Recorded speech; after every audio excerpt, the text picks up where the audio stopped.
জাতীয় ভোটার দিবসকে কেন্দ্র করে শান্তিরবাজার মহকুমা কার্যালয়ে অনুষ্ঠিত হয় এক বিশেষ অনুষ্ঠানে উপস্থিত ছিলেন মহকুমা শাসক ডক্টর শরৎ নায়ক, সাথে ছিলেন নতুন ভোটাররাও। আজকের অনুষ্ঠানে স্বাগত ভাষণ রাখেন সহকারী মহকুমা শাসক অভেদানন্দ বৈদ্য। তাছাড়া অনুষ্ঠানে নতুন ভোটারদের মধ্যে আয়োজন করা হয় কুইজ প্রতিযোগিতার।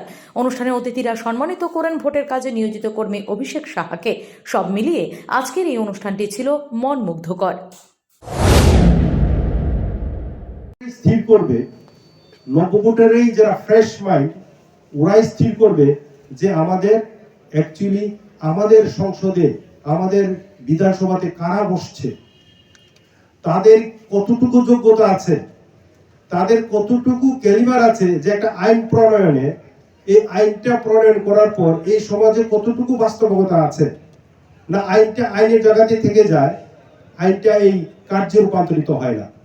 তো সেই জন্য নব্য ভোটার যারা, আমি তাদেরকে উদ্দেশ্যে বলছি, যখন তোমরা ভোট প্রদান করবে, না বর্ণ, না ধর্ম, না গায়ের রং, না তার জাত, না কিছু, যে যত বেশি উপযুক্ত তুমি মনে করো ওনাকেই ভোটটা দেওয়া। Bureau report, S Bharat live 24 hours.